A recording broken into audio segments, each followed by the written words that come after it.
Jack, you want to pick the story back up here? Okay.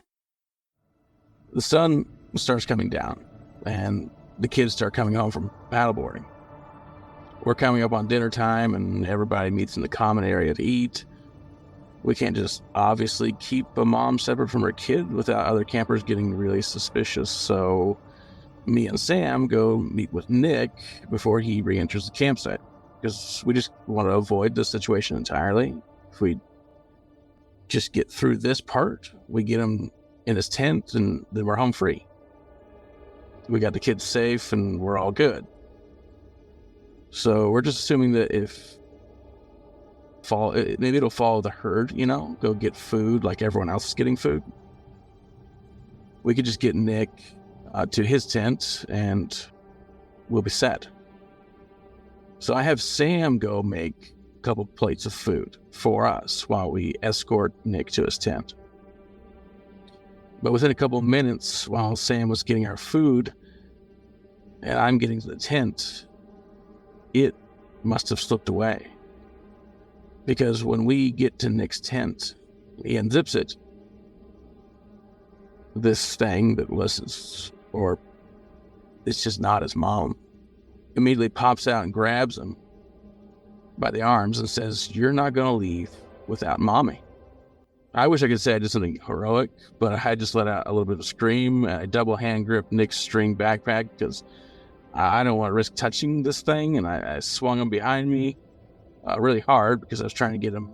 I wasn't trying to get into like a tug of war with this thing. When I tell you in this moment I was mortified because I was the only thing in between her and Nick, I felt fight or flight creeping in. I had to remind myself that this isn't a woman, and if it takes a step forward, I'm not flying. I'm standing here. The only words I could get out were, "Are you good?" And then it just said, kind of softly and menacing, "We need alone time. Don't make me scream." I bark at Nick to go get the ranger, because the only thing I want at this moment is an authority figure here. This isn't like me, but I have no idea what the thing is. So Nick books it, and I'm just kind of frozen there, staring at this thing, waiting for it to scream and make me look like maybe like a creep or something in front of the entire camp. But it just stands there for a few moments with its eyes staring around like it's searching for something in its head, almost as if it's trying to remember something. And just like that, its eyes lock onto me, and I brace myself because I think it's going to let out this horrific scream. I was expecting the scene that this thing is about to make when it finally explodes into a scream, but that's not what happens. I get a little confused and almost a little bit relieved, because in that moment I realized that this thing only mimics sounds. This thing has no gauge of human inflection or social cues, because the scream that it didn't match the situation.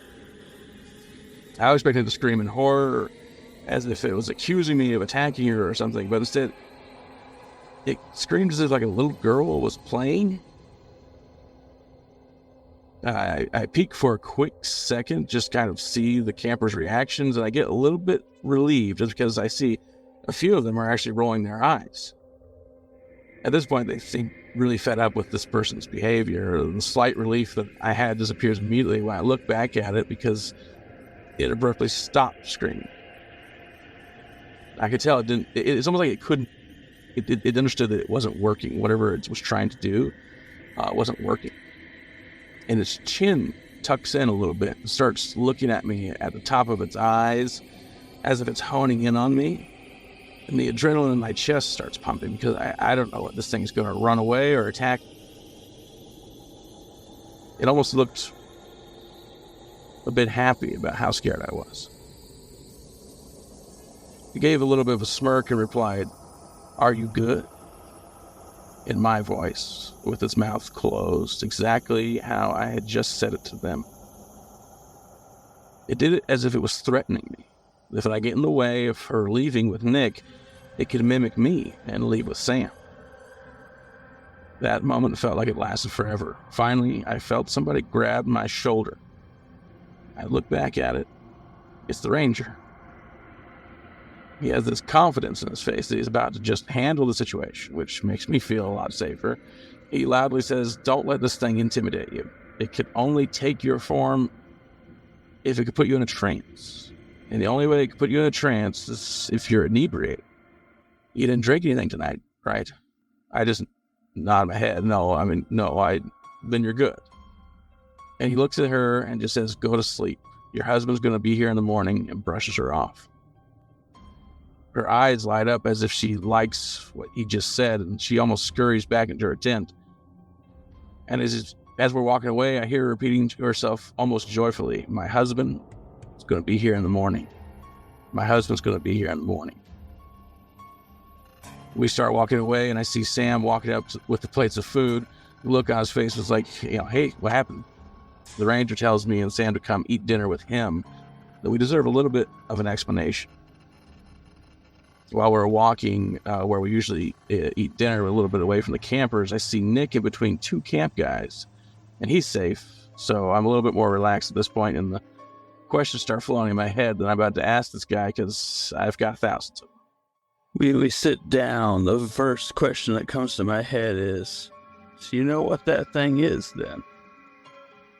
Ranger says, "Kinda. All the other rangers call it a mimic. I've heard plenty of stories about them. I've only had one other personal experience with it. My working theory is that interacting with the stairs almost calls to them. Whenever the stairs are involved, it feels like it attracts everything. We're very fortunate that we had a lucky draw with the mimic, because it could have been something so much worse. I immediately think, if we're lucky with this thing, what else is in this park?" The ranger just keeps going on with the story.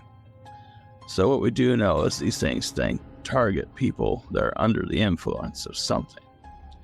The last time I had to deal with it, it tricked this hippie guy that came here by himself. He was an easy target, and I was the one that saw him walk into the forest with it. I thought about chasing them and intervening, but once they hit the tree line, it's almost like they dissolved into the woods. I think to myself, that's exactly what Nick told me. So this ranger is definitely onto something." The ranger goes on and says, when the hippie wandered back into the camp, he knew it definitely wasn't him, because he was talking really formal, and this guy was the opposite of formals. Everything he did was laid back, chill hippie vibe. We came back very eloquently, asking very specific questions in a monotone way. I knew something was wrong. Started walking around the camp, asking everybody who he came here with, and he was trying to figure out if he had any loved ones or family nearby. Before he got taken by this thing, he was very open with me and everybody else that he was a traveling nomad, and he had nobody really significant in his life in general. And when all the other campers started their hike back to the lodge, he wouldn't leave the campsite. And I told him I couldn't leave the campsite without everyone, and that he was my responsibility. He said he can't leave the campsite without somebody that loves him. He got really frantic and was pleading with me to call someone for him. I told him that he didn't put anybody on his emergency contact form. There was nobody to call. I remember seeing the defeat on his face. The last thing it said to me as I ran out of time, and then he backpedaled towards the tree line. It was almost as if his face dissolved, and he shriveled up and became part of the forest. And 2 days later, we randomly found the hippie at the bottom of a pit about a mile off the campsite. The autopsy said died of starvation 2 days earlier. So it's my assumption that these things can't survive without living hosts. They trick you, then they trap you, then they mimic you, and they try to convince somebody to take them home. Seems like they can't leave the park unless somebody loves them escorts them out. The way she's been acting almost confirms that with me, because it seems like she's been abiding by the same rules. But if we let this thing out and it gets to a city or a town, we have no idea how much damage this thing could do. I cut him off and asked him, how are we going to get the husband to leave this lady? He confidently says, let me handle that. We just need to focus on getting Nick to the lodge and trapping that thing here so we can focus on finding the real her while she's still alive.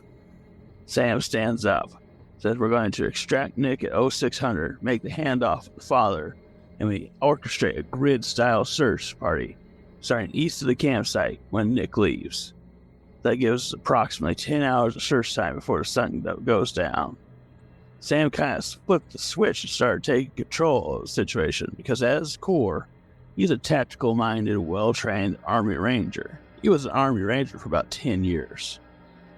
The park ranger says, we're coming up on day 3. If we don't find her tomorrow, we might not find her alive.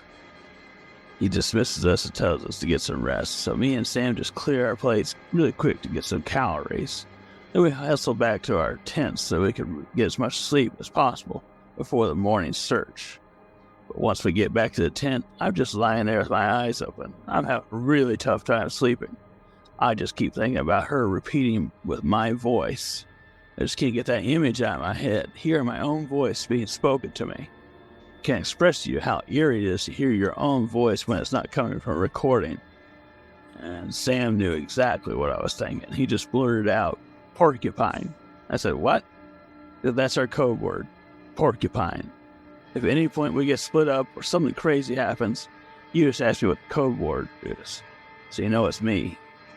I have a plan set to be able to recognize each other gives me just enough relief to fall asleep, but it sure did not stop me from having nightmares all night.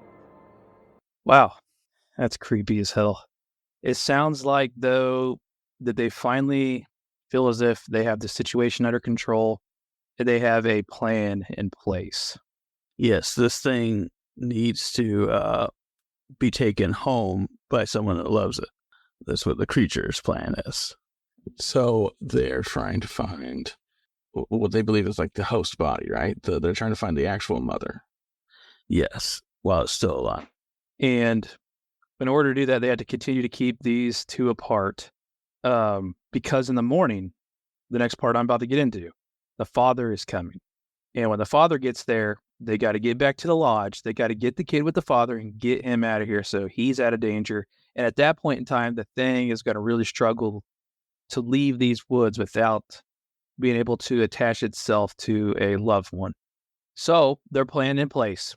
They are going to get up in the morning first thing, get that kid across the forest to the campground, to the forest to the lodge, get him with his dad, and then they have to go find the real mother in the woods, and then to go from there. They did establish a safety word. They said, hey, if something happens to us tomorrow, if we get split up, the safety word is porcupine. The reason they established the safety word is, like I said, because this thing's a mimic, right? They don't know when it somehow became the host of your body, your mind. So they have a plan in place, at least here.